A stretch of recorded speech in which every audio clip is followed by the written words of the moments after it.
mianatra eo tongotrao.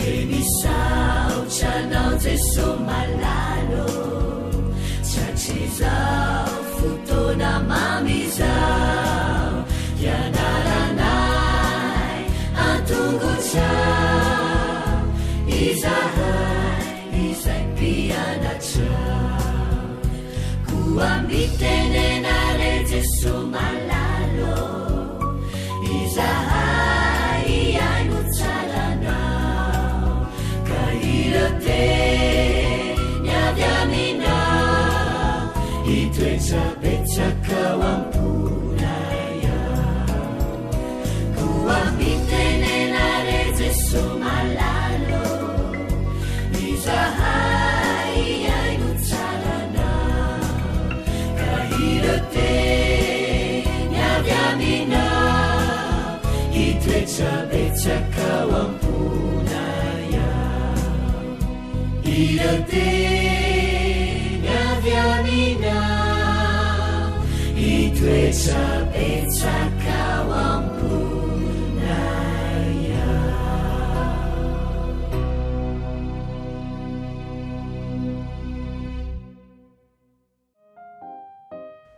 Isaky ny andro fianarana dia mitondra ny zanany Laura ao amin'ny sekoly adventiste ao Setobal Itiago. Nandritra ny fahazazana mantsy dia nisy fiantraikany lalina tamin'ny fiainany ny fanabeazana adventiste.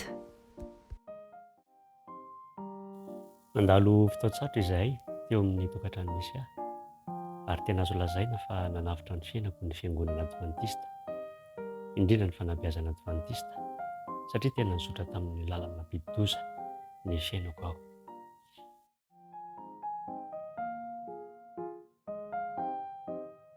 Ny alehibe niaraka tamin'ireo mpiara-mianatra aminy sy ireo mpampianatra Itiago. Noho izy ireo dia nanjara nandrean'i Jesosy teo amin'ny fiainana izy ary hatramin'izao dia membre mavitrika eo amin'ny fiangonana adventiste. Rehefa tonga raha ny fotoana andefasana ny Laura hianatra dia fantatry Tiago tsara ny sekoly tokony andefasana azy. Fanapahakevitra ny raisiko miaraka tamin'ny vadiko Andriamanitra izany. Tsy nandalo tao an-tsaika akory izany hoe tsy hampianatra ny zanako amin'ny sekoly adventiste izany, fa dia mora kokoa aza ny fidirana any amin'ny sekoly hafa. Tamin'ny taona 1970 no sokatra ny sekoly adventiste ao Setobal. Mitambatra ny fiangonana adventiste ny sekoly ary ao amin'ny toerana manan-tantara no misy azy. Ao amin'ny sekoly dia ahitana efitrano lehibe hitambarana iray, tokotany filalaovana ary efitrano fianarana miisa 2 izay ahitana kilasy 4. Tena kely ty sekoly ty ary kely nety manana nanany. Miezaka manome ny tsara indrindra ho an'ireo ankizy ireo zahay ary miezaka ny manatsaratra ny endriky ny toeram-pianarana. Fantatray anefa fa tsy ampy izany ary maro amin'ny zavatra efa nanan'ny sekoly hafa no ilain'izy ireo. Anisan'ny fiakana trehanay izany. Isa-maraina dia mivondrona ao amin'ny ilay efitrano lehibe mpianatra ary manokatra ny tontolo andro amin'ny alalan'ny fotoam-pivavahana. Mihira, mivavaka ary mianatra amin'ny baiboly izy ireo. Mandritra io fotoana io no mitombo ny fifandraisan'izy ireo amin'i Jesosy.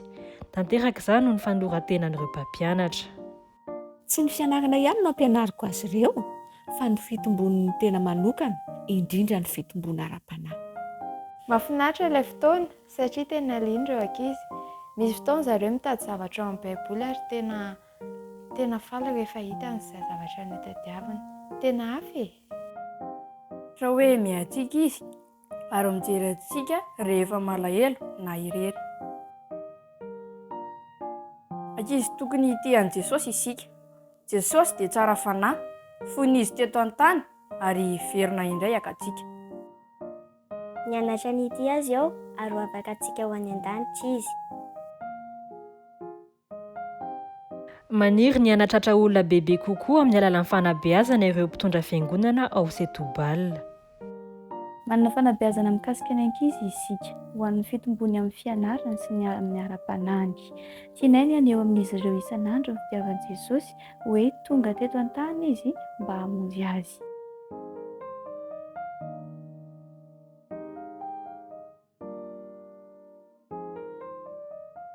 Afaka mitana izy ireo amin'ny fianakaviany izany.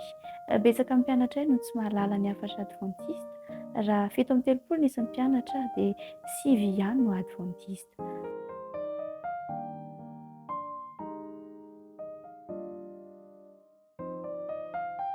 Tombontsoa lehibe ny ahafahanay maneho amin'izy ireo amin'ny ankohonan'ireo isan'andro hoe iza moa Jesosy. Namafy amin'ireny tokantrano ireny zahay, ary manana toerana lehibe kokoa izahay, dia afaka hanatratra tokantrano maro ankoatra rehefa adventista sy hanaparitaka amin'ny filazantsara eto Setopal. Ity sekoly kely ao Portugal ity dia manana fanomezam-pahasoavana lehibe. Ny ampahana amin'ny fanatrarotsaka ao amin'ny sabata 17 dia hanampy fanorenana trano vaovao ho an'ny sekoly. Andao iombom-bavaka miaraka amin'ireo membre ny fiangonana ao Portugal ho an'ity sekoly ity.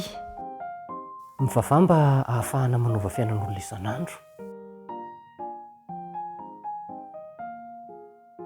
Ary mivavah ho anay tonga izany mba ho tanteraka satria ny ataona eto dia manova fiainan'olona sy mitarika ireto ankizy ireto ho amin'ny fiainana mandrakizay. Misaotra anao manohana ity tetikasa ity amin'ny alalan'ny fanatrarotsaka ao amin'ny sabata 17.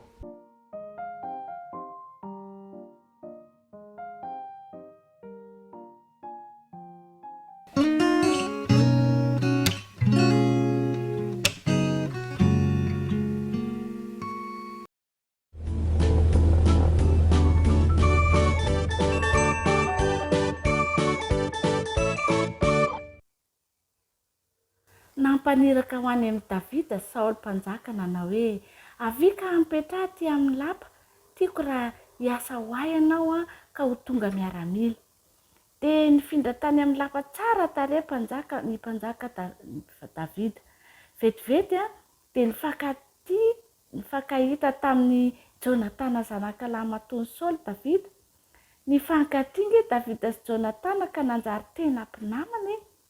Andao sika hitifitra amin'ny tsipika izany ny antsoiny Jonatana matetika amin'ny Davida.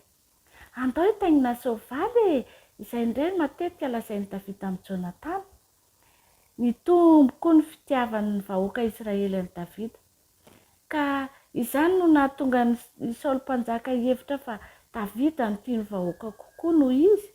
Tezitra mafy Saoly mpanjaka ka mitady hamono an'i Davida izy. Nitady hamono ange ny rainao hoy Davida tamin'ny Jonatana ilay namana tena tiany.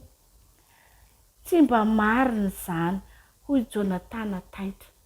Nefa dia izany mihitsy hoy Davida nanantotrantitra. Tsy ela dia nisy fanasana atao mpanjaka ary manantena ahy anatrika izany izy.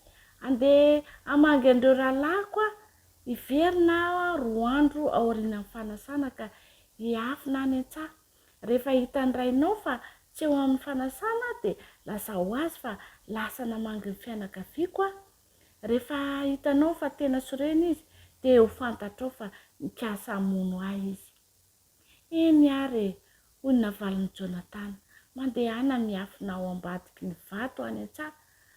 Raha te hamono anao marina ny raiko dia ho lazaiko anao izany. Ka izao no hevitro hoy Jonatana nanohy. Andeha fazana-tsipika mihoatra ny vato dia alefako ny ankizy lako haka ny zana-tsipika. Raha miantso mafy aminy manao hoe mandehana lavidavitra, indreo eo alohanao ny zana-tsipika dia ho fantatrao fa te hamono anao tokoa ny raiko. Aoka handositra ianao dia ho voavonjy.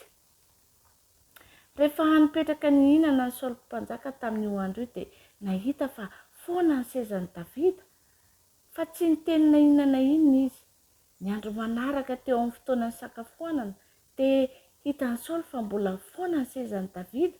Nitodika tany amin'ny Jonatana izy ka nanao hoe aiza Davida Lasa namangy ny fianakaviany Davida nandritra ny fanasana hoy ny navalin'i Jonatana. Boramena ny endrika Saoly. Feno hatezerana izy. Moa heverinao fa tsy fantatro fa tianao ho lasa mpanjaka Davida? Hoy izy niantsoantso. Alay voaty amiko Davida fa ataoko maty tokoa. Fantatry Jonatana tamin'izay fa mikasa hanao zavatra mahatsiravina toy izany tokoa ny rainy. Ny ampitso maraina dia lasa tany an-tsany efenan'i Davida Jonatana. baka zanatsipika iray izy dia nalefany teo akaikin'ilay vato izany, miazakazaka nitadiny zanatsipika ny ankizilany Jonathan. Miazaka za lavidavitra kokoa Jonathan ny antso mafy. Eo alohanao eo zanatsipika. Rehefa niverina ilay ankizilahy dia nasahiny Jonathan hanody tany an-tanàna izy dia nifanao veloma Davida sy Jonathan.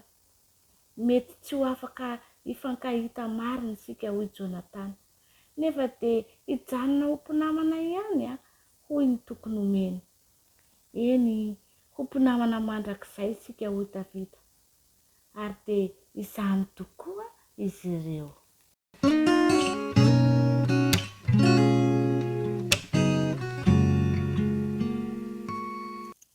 Fofeny fifaliana indray raika izy namako ny ara-pako anareo tratro ty sabata mahafinaritra ity. Soratsika manokana Jesosy nanome antsika izany sabata izany ahafahantsika indray miaraka mamerina eto ny lohahevitra. Ny lohahevitra faharoa no andeha raha antsika mamerina izay manao hoe lela mitarehin'afo. Ahoana tsara hoe lela mitarehin'afo. Ny andalan-teny izay nianarantsika tsy enjehina nandritry ny herinandro dia raha antsika nahita taiza re tao amin'ny Salamo 7:1 andininy voalohany. Salamo 7:1 andininy voalohany. Manao hoe endre tsara sady mahafinaritra raha ny mpirahalahy no miara-monina. Andao nge averina tsara endre tsara sady mahafinaritra raha ny mpirahalahy no miara-monina. Salamo 7:1 andininy voalohany. Manana hevitra sy lesona mafonja ho antsika tokoa raha ankizy Jesosy tato anatin'ity lohahevitra ity. Tiany Jesosy ho fantatritsika mandrakariva fa manampy antsika angerankizy ny fanahy masina mba hahita fifaliana eo am-piarahana mivavaka amin'ireo namantsika. Zava-dehibe tokoa izany rankizy ny fiarahana mivavaka ary reny Jesosy itsika ho tia miara-mivavaka amin'ny namantsika. Dia andao indray ary ho arahantsika izany tantara mahafinaritra izany. Dao ary.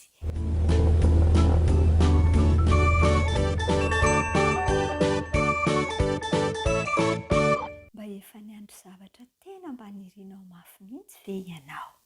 Toa nihisatra be ny fotoana tamin'izay sa tao nanidina mihitsy? Nanome tokony mpianany mantsy rankizy Jesosy fa andefa ho azy ireo ny fanahy masina. Nefa tsy niteny tamin'izy ireo izy hoe ravoina ny fotoana. Ny anolazainy taminy dia ny hoe miandrasa ho a Jerosalema. Raha niandry izy ireo ka niandry dia niadana dia niadana ny fotoana. Te hanambara amin'ny hafa ny momban'i Jesosy izy ireo saingy nisy zavatra banga teo aminy. Nijoro teo am-baravarankely ary i Petera.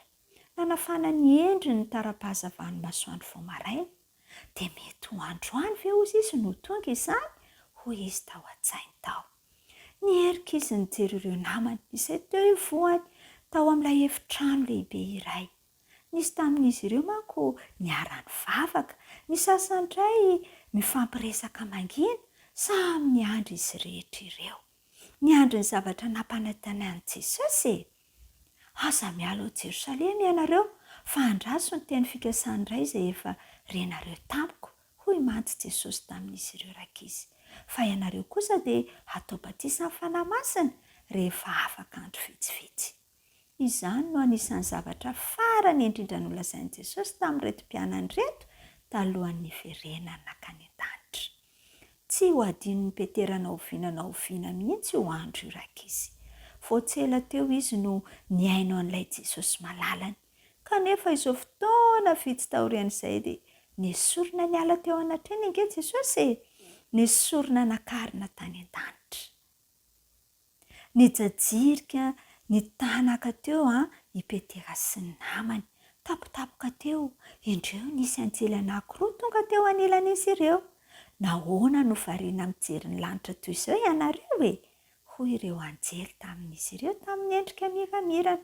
Iny Jesosy izay nampiakarina niala taminareo iny dia mbola ho avy tahaka ny nahitanareo azy indray niakatra ho any an-danitra.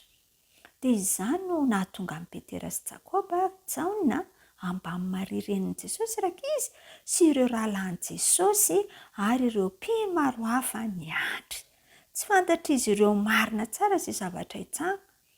fa azo ery ianareo amin'ny latsahan'ny fanahy masina aminareo. Hoy ange Jesosy tamin'izy ireo e, fa inona nefa no hevitra izany e? Tapitapoka teo dia nofikirin'i Petera mafy rak'izy ny tolam-baravarakely. Fa inona izany? Rena nerana ny trano ny feon'ny rivotra ny fofofo. Nihiratra be noho ny fahagagany ny mason'i Petera. Fa inona ireny toa lela mitarihana afo miseho tato an-trano ireny? Nikasika ny olona tsirairay ireo lelafo kely. Feno fanahy masina avokoa izay rehetra tao rak'izy. Samy nanomboka ny teny tamin'ny fiteny hafa avokoa ny tsirairay. Nisy vahiny maro avy tamin'ny firenena hafa tonga tao an-tanàna tamin'io andro io. Tonga mba hankalaza ny fetin'ny Pentekosta tao Jerosalema ange izy ireo e. Vetivety foana dia nisy vahoaka maro nitangorona nanodidina an'ilay trano. Satria nahareny feon'ny rivotra ny fofofo mafy mantsy izy ireo. Ary izy indray dia nandren'ny olona ao an-trano miteny amin'ny fitenin'izy ireo avy. Fa ahoana koa ary no ahaizan'ireo olona ireo miteny amin'ny fitenintsika e? Hoy izy rehetra ny fanontany. Dia nitsangana teo anolohan'ny vahoaka angerak'izy Petera ka nanomboka ny teny tamin'izy ireo. Nilaza tamin'izy ireo ny amin'ny Jesosy izy, nilaza tamin'izy ireo ny fiainan'i Jesosy izy, nilaza tamin'izy ireo ny nahafatesan'i Jesosy izy. Ary dia nilaza tamin'izy ireo koa nitsanganan'i Jesosy tamin'ny maty izy. Ary hoy Petera napirisika mafy ny vahoaka. Mibebary aoka samy atao batisa amin'ny anaran'i Jesosy Kristy ianareo rehetra. Vokany dia olona 3,000 angerak'izy no indro nanatanteraka izany avy hatrany e. Ary hatramin'ny fotoana io dia tonga mpitondra ny tenin'Andriamanitra tamin'ny tery lehibe tokoa i Petera. Manampy antsika hifaly amin'ny fiarahana mivavaka amin'ny hafa tokoa rak'izy ny fanahy masina.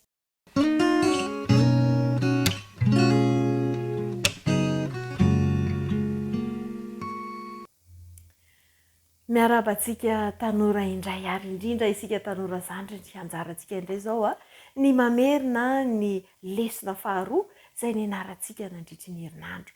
Andao ary loha averina ny lohateny sy ny tsianjery. Lesona faharoa, roa mpianakaviana mivelatra kokoa. Ny tsianjerintsika dia hitantsika tao amin'ny Romanina 12 andininy 17. Miantra ny olona masina arak'izay ilainy, mazotoa mampiatrano vahiny. Izay ny tsianjerintsika. Andeha ary ho averintsika indray hoe inona ny zavatra hitantsika nandritra izay herinandro izay. Indro efa miombo eo amin'ny hazo fijaliana Jesosy. Betsaka ny latsa sy ny heso izay alefan'ireo mpisorona, ireo mpitondra fivavahana tamin'izany. Ilay tia tokoa ve ny zanak'Andriamanitra? Nampiny ny olona rehetra, maninona izy tsy afaka manampy ny tenany? Raha Mesia izy, nahoana izy ny tsy afaka hiala eny? Nefa tsy pirofo tahaka izay intsony tokony andrasan'izy ireo. Efa betsaka ny pirofo hitan'izy ireo nandritra ny fiainan' Jesosy tetỳ ambony tany, kanefa naleo ny nini tsy nino azy. Zany ny zavatra nozakain'i Jesosy rehefa teo amin'ny hazo fijaliana izy. Ny zavatra nahagaga nefa dia izao.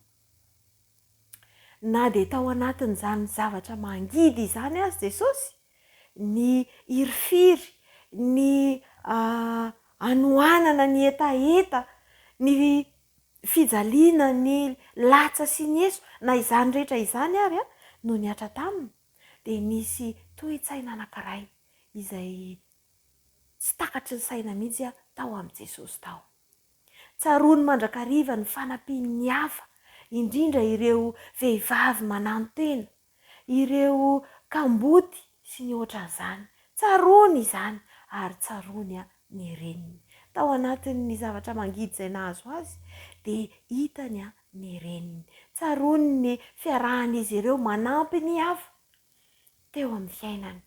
Ary fantany fa ny vehivavy manano-tena sady tsy manan-janaka dia tsy misy zavatra hatolotra azy eo amin'ny fiarahamonina afa-tsy ny fijaliana sy miandry fahafatesana fotsiny angaha. Tamin'izay fotoana izay mihitsy no nitsinjovan'i Jesosy manokana ny reniny, ka nitenenany azy hoe amin'ny jaona zany hoe izy ny reninao, ary hoy izy mantsy any jaona hoe ozy izy Jesosy mantsy any Maria hoe izy no zanakao a, de jaona indray no teneny hoe izy no reninao. Samy natakatra an'izay tianambara izy mianaka. Nanomboka teo de tsy nisalasala jaona, na de atao hoe ampiova ny fiainany ary zany, satria tsy hoe olona mandalo ao an-tokantrano i Maria, na hoe 2 volana na 2 volana fotsiny, fa mandritry ny andro lava de ho karakarainy Maria. Ampiova zavatra be da be eo amin'ny fiainany izany, kanefa tsy nisalasala izy, fa nekeny izany fandraisana ny Maria izay sady efa manano-tena no mbola tsy hanajanaka izany intsony. Ny zavatra mahafinaritra de izao, ary izay koa ny lesona izay noraisintsika nandritra ny herinandro. Na de mandalo zavatsarotra ary isika, na de eo amin'ny zavatra izay eritreretintsika fa hoe tsy ho azo eritreretina ary, de ilaintsika mandrakariva ny mijery ny hafa. Ilaintsika ny mampiatrano raha azo atao izany, satria izay ny ambaran'ny tenin'Andriamanitra. Voalaza fa tamin'izany andro izany ary de nisy mihitsy ny nampiatrano anjely, ary reny anjely ireny rehefa miala eo de misy fitahiana avelany ao amin'ny tokantrano izay mandray azy. Tsy ho voatery hoe anjely izay eritreretintsika, fa mampiasa olona Andriamanitra amin'ny alalan'ireny anjely ireny izay maka ny endrik'olombelona, de ampiasainy mba hanamboarana antsika hoe manahoana ny fomba fandraisantsika ny hafa. Ny hafatra izay nampitana antsika tamin'iny herinandro iny de hoe maneho ny fitiavan'i Jesosy isika rehefa mandray ny hafa ho anisan'ny ankonantsika. Mety misy ny tena sahirana, vonona ve isika mba handray an'izy ireny ho tahaka ny ankonantsika, ho anisan'ny ankonantsika? Zava-dehibe ny mandray ny hafa.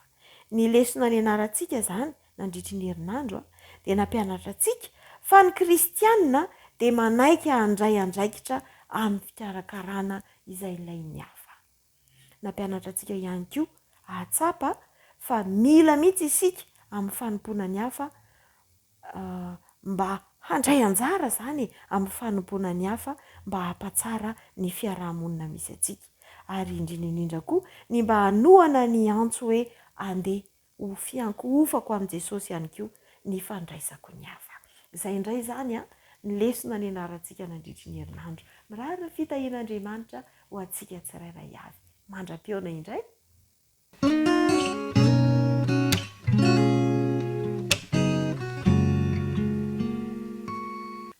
Miarabany tanora manontany rehetra indray anatratra izao fotoana izao. Fotoana merina ny lesona faharoa isika izay nianarantsika tamin'iny herinandro iny. Raha tsy ahivina de tamin'ny herinandro voalohany isika de nianatra ny amin'ny hoe safidy ny hamaky boky tsara. De toy ny inona tokoa moa ilay boky tsara izay nosafidintsika, ary efa nampiatra ve isika ny mba hamaky boky tsara. Fa amin'ity herinandro ity de manoro antsika izy ny amin'ilay boky tsara izay tokony hovakintsika sy tokony hianarantsika mandrakariva.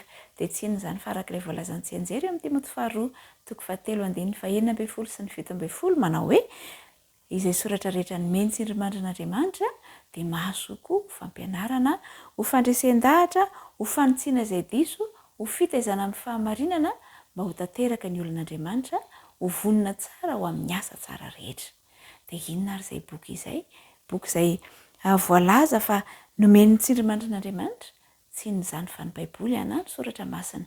Ny Baiboly de misy ny testamenta taloha sy ny testamenta vaovao, ary nakambana ho iray fa izy rehetra ireo de avy amin'ny tsindrimandrin'Andriamanitra avokoa, na de samy hafa aza ireo olona izay nanoratra izany. Efa naheno angambitsika na efa nahatsapa tamin'ny tenantsika ihany koa fa ny Baiboly de mitondra fiovana eo amin'ny fiainan'ireo izay rehetra mankatoa na manaraka izay voalaza ao. Anisan'izany ny tantara izay tena nisy tamin'ilay sambo Bonty, izay no anaran'ilay sambo izay nandehanany reto olona ireto tamin'ny taona 727 ary tantara tena marina izy ity. Nisy kapiteny anankiray niaraka tamina andian-dehilahy vitsivitsy mba andeha hanangona sonambo any amina nosy any amin'ny Pasifika Atsimo tamin'izay fotoana izay. dia rehefa nandeha tany amin'ny toeran'io izareo a dia voalaza fa toerana tena tsara ilay toerana izay nalehan'izy ireo ary maro ireo izay tsy te hiverina tany amin'izay nisy azy itsony ka nandeha nandositra ny afina ary nanomboka teo ny disadisa teo amin'ny kapiteny sy ireto olona izay nentina ireto. Rehefa tsy maintsy nandeha niverina nefa ny sambo a dia raikitra ny fifandonana ary nalefa nyreto olona ireto a tamin'ny lakanaina ilay kapiteny sy ny olona vitsivitsy fa izy ireo kosa dia niverina tany amin'ilay nosy a izay no heveriny fa paradisa kely. Rehefa tao amin'izany nosy izany izy ireo dia naka vehivavy ankeriny nanao izay rehetra tsy nety rehetra satria tamin'izany fotoana izany ihany koa dia namboatra toaka izy ireo ary niboboka n'izany toaka izany ka lasa raikitra ny ady dia ny famono a ny fandrafy a ireto andian-dehilahy ireto ka nefa rany a 20 taona taty aoriana dia tapitra maty avokoa izy ireo afa-tsy lehilahy anankiray izay antsoina hoe Adamsa. Dia rehefa nanontaniany Adamsa hoe inona no nahatonga azy tsy ho faty niaraka tamin'ireto namany reto a dia voalaza ny fanahita boky iray tao anaty sambo bonty izay nandehanan'izy ireo tamin'izany izy a ary io boky izay no heverina ho boky tsy dia nisy ny raharaha io a no nodininy ary niainany a sy nampiariny a teo amin'ny fiarahamonina izay nisy azy ary nahatonga azy tsy ho faty tahaka nyretsy namany retsy a fa kosa nanana fitsipim-piainana vaovao. Rehefa nandeha ny fotoana taty aoriana nisy namangy izany nosy izany izay antsoina hoe nosy Pitcairn dia hita fa fiarahamonina mirindra no tao anatin'izany nosy izany ary izany dia noho ny baiboly izay niaina nyreto olona ireto sy narahany atsakany sy andavany dia nirindra ny fiarahamonina nisy azy. Tadio izany ry tanora namana fa ny baiboly dia mitondra filaminana, mitondra soa araka ilay tsenjery izay nianarantsika, mitondra fandresen-dahatra ihany koa. Rehefa natao ny fanadihadiana dia hita fa ho an'ireo tanora toa anareo izay mety hoe niaina tao anatin'ny fiangonana hatry ny fony voakely dia tsapa fa rehefa mitombo ny taona dia miala ny fiangonana ary rehefa natao ny fandiniana dia fantatra fa tsy nahay niaina tamin'ny tenin'Andriamanitra, tsy niaina tamin'ny tenin'Andriamanitra, tsy nampiatra, tsy nankatoa izay voalazan'ny soratra masina hany ka nandao ny fiangonana rehefa taty aoriana. Inona ary izany no tokony ataontsika mahatanora mantoanto antsika ahoana no atao mba hahatonga antsika hifikitra amin'ny tenin'Andriamanitra. Rehefa mandray ny baiboly ianao ry tanora mantoanto dia raiso ho tena teny avy amin'Andriamanitra izany soratra masina izany dia manana fifantohana eo amin'ny famakiana ny baiboly. Aza mamaky ny baiboly raha maimaika na tsy mifantoka fa aoka alefanao amin'Andriamanitra mihitsy ny fisainanao dia minoa fa hiteny aminao Andriamanitra amin'ny alalan'izany soratra masina izany dia aoka ianao ho vonona handray izay tian'Andriamanitra ho ampitaina aminao. Ho fampiarana izany dia izao, rehefa mandray ny baiboly ianao dia mifantoka tsara dia miteny amin'Andriamanitra hoe inona re no afatra avy amin'Andriamanitra ho amin'ny teny ho izay horenesiko androany dia avy eo mandinihy hoe ahoana ny fomba hampiaranao izany teny izay voarainao izany dia saintsaina izany mandritry ny tontolo andro dia ho tsapanao fa hisy fiovana amin'ny fankafizanao ny tenin'Andriamanitra. Fa satria rehefa mankafy ny tenin'Andriamanitra ianao dia ho tsapanao fa mihamanakaiky kokoa ny fifandraisanao amin'Andriamanitra satria mihaino ny feony ianao. Dia isan'andro ary dia atao fitsipika ny fiainanao ny mandray ny soratra masina, mandinika ny soratra masina isan'andro ary mampiatra sy mankatoa izay voalazan'ny tenin'Andriamanitra. Dia mirary soa anao indrindra ry tanora mantoanto mba hiaina izany tenin'Andriamanitra izany. Dia ho amin'ny fiarah-mianatra manaraka indray ary veloma daholo.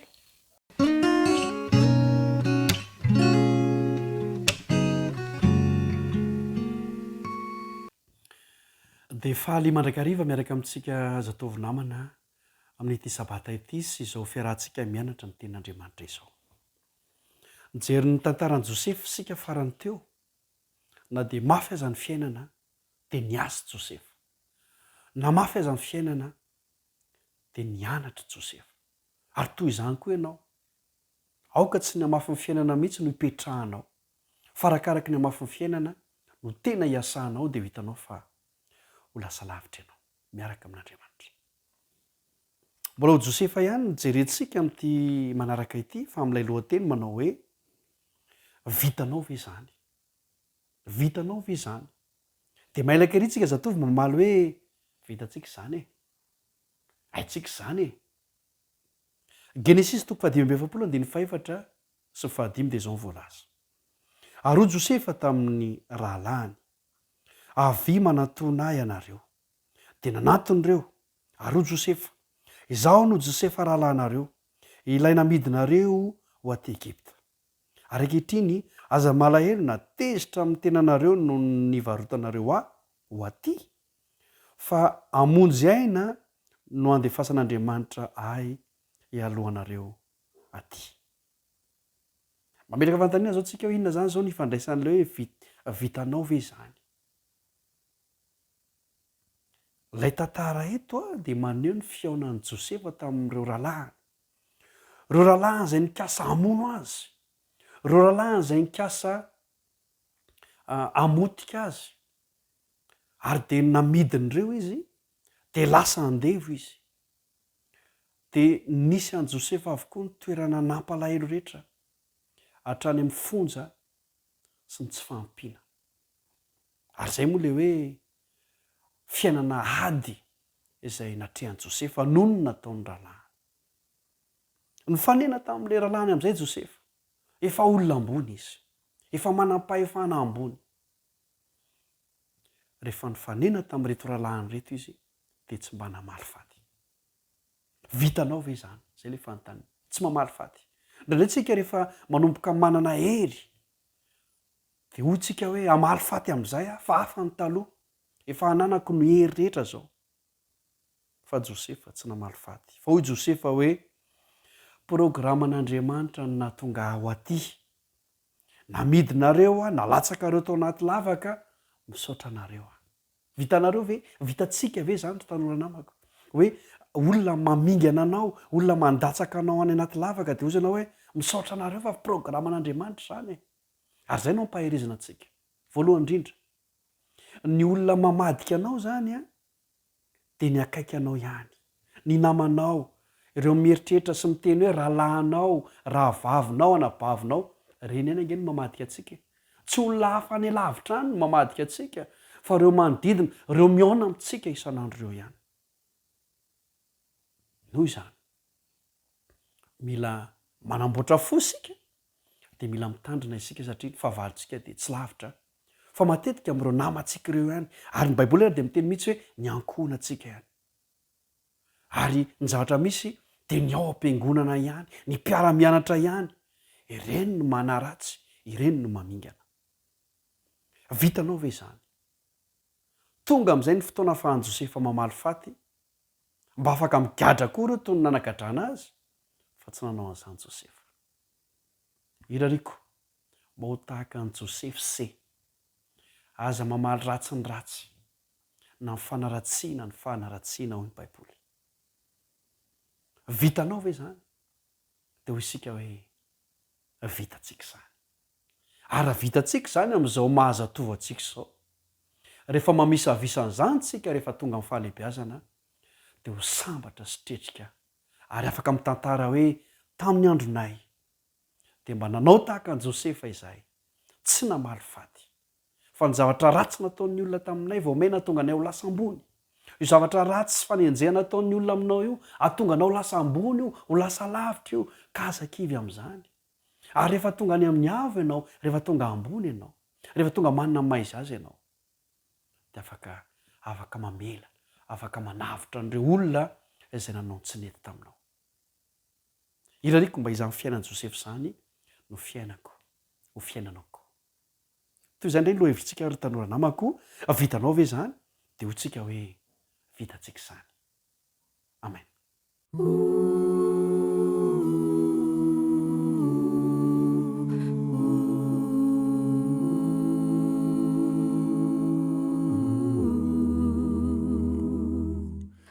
Zao rehetra izao no maneho faty ho ela de hifarana ho avy ny mpapakatra mba handray tio ampitso izany mivavakao mba ho anio ihany iakatrany andraony lanitra ho fonandreo so fahorinny zao raha olairay hoe mandehany anao Jesosy ray soanio ny vadinao fa andro iray ani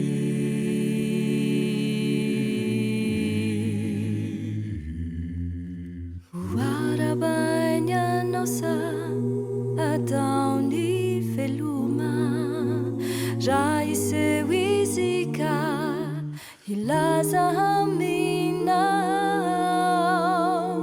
ho mivonony anao ny aona aminy miadiny ady tsara dahano ny finona hiakatrany andraony lanitra ho fonandreo so fahorinny zao raha olairay hoe mandehany anao Jesosy ray soanio ny vadinao fa andro iray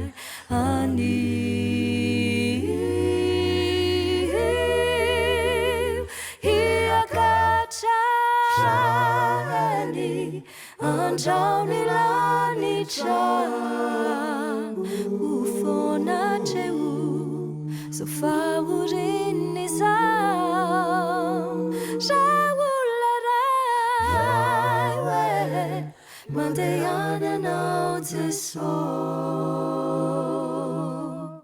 ray soanio ny vadinao fa andro iray ani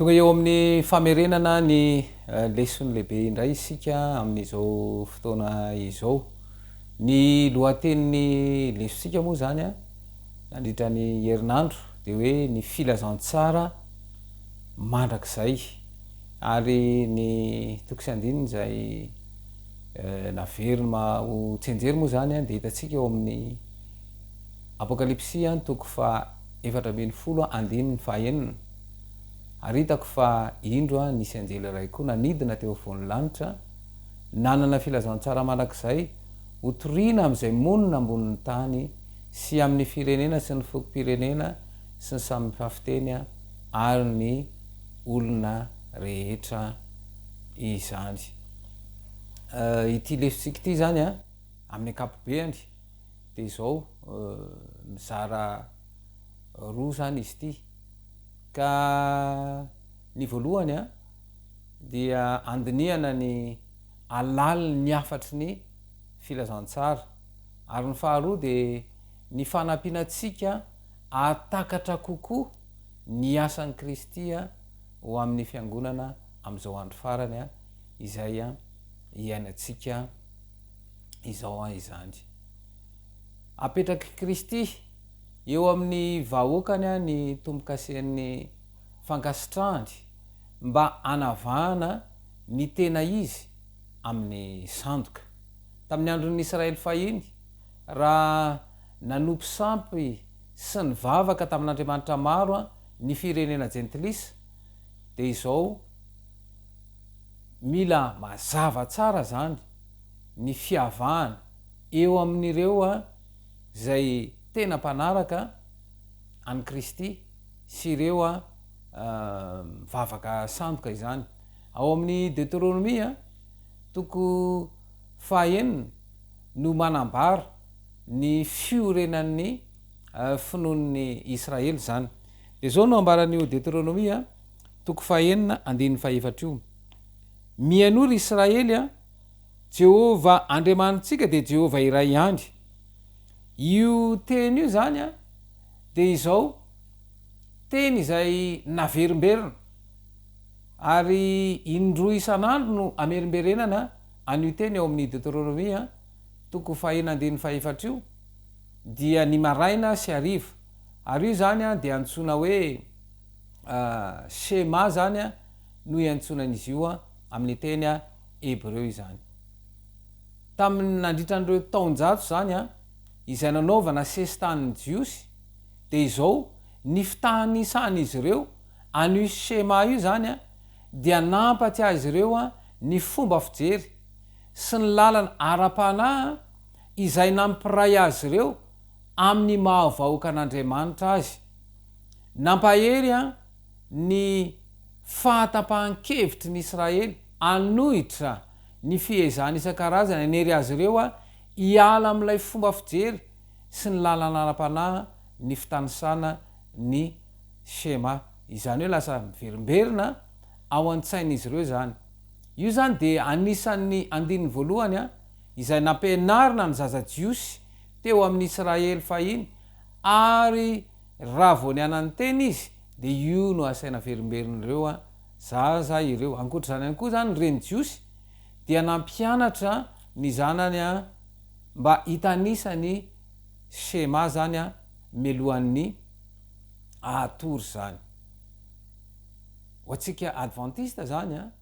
izay mitandra ny andro fahafito dia ny afatry ny anjely telo ao amin'ny apokalypsy toko 1 no shema ho antsika io zany dia teboka zay mampiray antsika ireo no mampiavaka ny fanambarana ny finoatsika ireo no mamaritra ny maha isika antsika amin'ny maha vahoaka an'andriamanitra atsika sy mamaritra ny iraka ampanaovina atsika am'izao tontolo zao hitatsika zany ao amin'ny apokalypsy toko 7:20 andin'ny faina ka hatramin'ny 12 io zany no mahasika atsika manokana izay ara-paminaniana ary ao no atatsika ny firedaredan'ny faniritsika hitory ny filazantsara amin'izao any tontolo izao Ellen White de manambara fa amin'ny hevi manokana dia napetraka teo am'izao tontolo zao ny adventista mitandra ny andro fahafito mba hopitily sy mpitondra fanilo tamin'izy ireo no napetraka ny adidy ilaza fampitandremana farany ho an'ny olona iray eo an-dalam-pahaverezana eo amin'izy ireo no amirapiratany fahazavana mahagaga avy amin'ny tenin'andriamanitra izy ireo no nomena ny asa farany ambony indrindra de ny afatry ny ely voalohany ny faharoa ary ny fahatelo tsy misy asa manam-pahalebiazana mihoatra zany tsy azon'izy ireo atao ny mamela ny sainy ho voasariky ny zavatra hafa io zany de afatra maika afatra mandrakizay ary mahafoaka izao rehetra izao ireo afatra ireo ny filazantsara mandrakizay zany no iviny izany afatra izany andeha aloha jerentsika hoe inona raha ny filazantsara ny filazantsara dia vaovao mahafaly mandrakizay momba ny fiainany Jesosy Kristy ny nahafatesany ny fitsanganany tamin'ny maty ny fanompona ataony amin'ny mampisorona be azy ary ny fiverenany tsy ho ela vaovao mahafaly zany satria manambara fa mamonjy atsika ho afaka amin'ny fahotana Jesosy ary manome atsika ny hery andresena izany ny atao hoe fahatakarana ny filazantsara dia ny fahatakarana ny lanja ny fitiavan'ny Kristy antsika izay mandrakizay tsy takatry ny saina ary tsy mety ritra avy ao am-pon'Andriamanitra mihitsy no miainga ny filazantsara izy no nanatona atsika talohan'ny nanatona atsika azy na tsy mbola nitady azy isika de efa nitady atsika izy na mbola tsy nanao dingana iray ankeo aminy akory azy isika de efa noraisina ho eo amin'ny herin'ny fitiavany manamafy izany ny apôstôly Jaona ao amin'ny Jaona voalohany toko 4:10 Jaona voalohany toko 4 dia ovakitsika ny andininy fahafolo zany de zao no vaky ny teny izao no fitiavana tsy ny nitiavantsika an'andriamanitra fa ny nitiavany antsika ka ny rany zanany a ho avitra noho ny fahotantsika zava-dehibe loatra izany fitiavana izany. Ny apôstôly paoly ihany koa de manamafy izany koa ao amin'ny romanina toko 5 andininy fahavalo de zao ny voalaza am romanina toko 5 fahavalo fa andriamanitra mampiseho ny fitiavany antsika fa folombola mpanota isika de maty amonjy atsika Kristy. Ao amin'ny filazantsara andriamanitra ao amin'ny Kristy no mandray an-tanana ny famonjenantsika nanana fiainana tonga lafatra izay tokony ho ny ainantsika Kristy. Ny fahafatesany tokony ho antsika ny nahafatesany mitaonantsika hoeo amin'ny alalan'ny fanahy masina izy ary amin'ny alalan'ny fitiavana sy ny fahasoavana ary amin'ny alalan'ny hery izay anova tanteraka ny fiainantsika. Noho izany a rava ny fangatsahan'ny ota ny fiainantsika noho ny azo fijaliana izay nanaovan'i Kristy sorona ny tenany zany. Tonga zanaka lahy sy zanaka vavin'Andriamanitra isika rehefa nandray an'io fahasoavana izay nomeny Kristy ary rehefa manaiky ny sorona zay nataony ary mino a ny teny fikasana momba ny fiainana mandrakizay. Io afatry ny filazantsara mandrakizay io a no fototry ny afatry ny anjely telo mikasika an' Jesosy avokoa ireo afatry ny andro farany ireo mitaona antsika hiala amin'ny avonavona ny fanamarina tena ary indrindraindrindra ahatonga atsika hiala tanteraka am'ireo toetra tsy mentsika rehetra izay avy amin'ny Jesosy Kristy irery ihany no azahoantsika an'izany. Mitarika antsika ihany koa anaiky amin'ny alalan'ny finoana ny fahamarinan'i Kristy ho solo ny toetrantsika tsy marina izany fahasoavana izany. Noho izany ny fahatanteram-piainan'i Kristy rehefa nandray azy ho mpanavitra antsika isika izay voaompo teo amin'ny azo fijaliana de lasa ho lasa fiainantsika izany. Noho izany manasa antsika zany Jesosy anantona azy am'izao toerana misy atsika zao izay anamafy ny vokatra ny filazantsara ka ahatonga atsika anana fiovana deo amin'ny toetra izay misy atsika io. Zao anefa tsy manarona ny lasantsika fotsiny ny fahasoavana zay nomeny Kristy fa miasa toy ny fitsipika velona eo amin'ny fiainantsika koa ary mame atsika ny hery hoentina mankatoa. Hoy ny apôstôly Paoly izay manamafy izany ao amin'ny romanina toko 1 ny andininy 5 de zao ny voalazany teny izay nandraisanay fahasoavana sy ny maha-apôstôly anay ahatonga fanekena ny finoana ho voninahitry ny anarany any amin'ny jentilisa rehetra zava-dehibe loatra izany. Mampianatra atsika zany andany toe-panahy tsy araka an'Andriamanitra sy ny filany zao fiainana ankehitriny izao. Rehefa voavonjany fahasoavana zany isika babo ny fitiavany ary voaova ny heriny de andeha ho azy amintsika ny mizara amin'ny hafa izay nataon'i Kristy ho antsika ho setriny zany. Rehefa manorotoro ny fotsika mafy sy voaloton'ny fahotana ny filazantsara dia maniry anambara ny tantaran'ny fahasoavana isika. Zay zany le hoe mitory ny filazantsara. Ny fahatakaratsika tsara ny filazantsara mandrakizay no fototra iorenan'ny fijoroantsika ary ho vavolombelona eo am'izao tontolo izao. Tiany Kristy ny anatonantsika azy am'izao toetratsika izao dia izao ratsy sy malemy ary tsy mahaleo tena. Azosika atao ny mitondra ny fahalementsika sy ny fahadalantsika ary ny faratsitsika rehetra eo amin'i Kristy ka hiankoka eo an-tongony amin'ny fibebahana.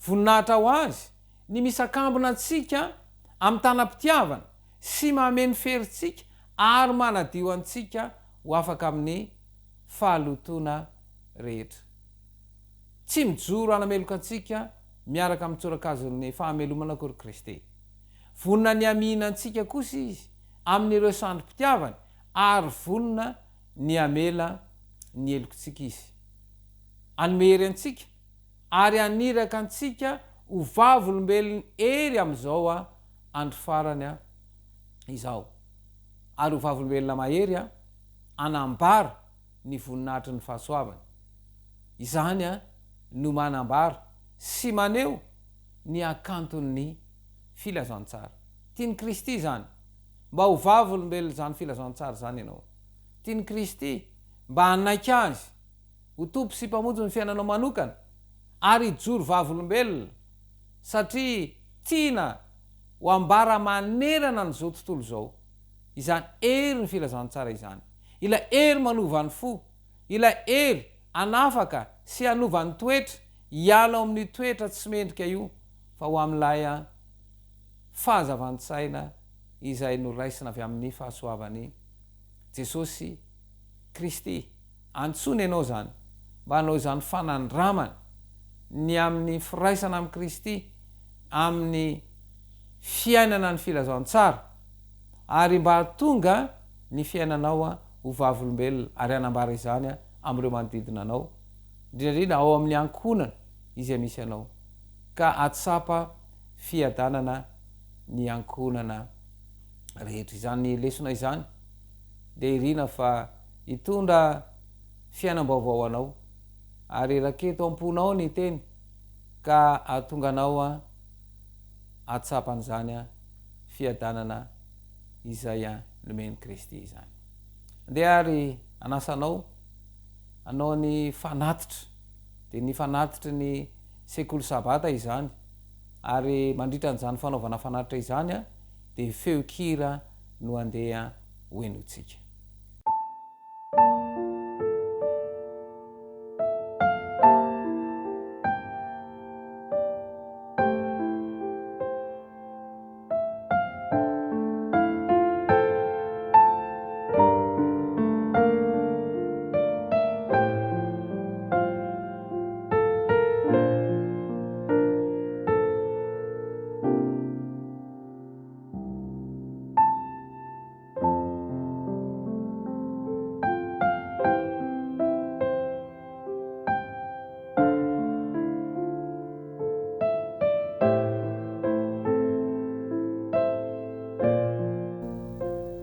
famaranana an'izao sekolo sabata izao a de manasanao a ivavaka isika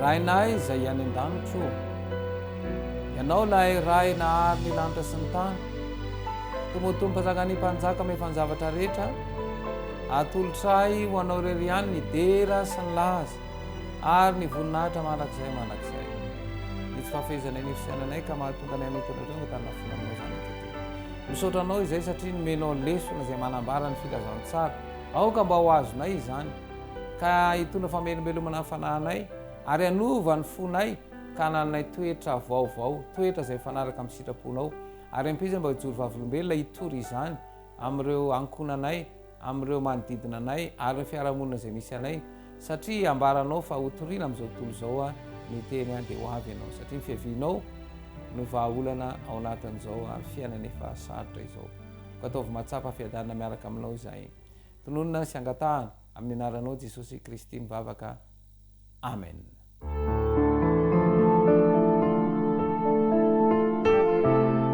mianatra eo tongotrao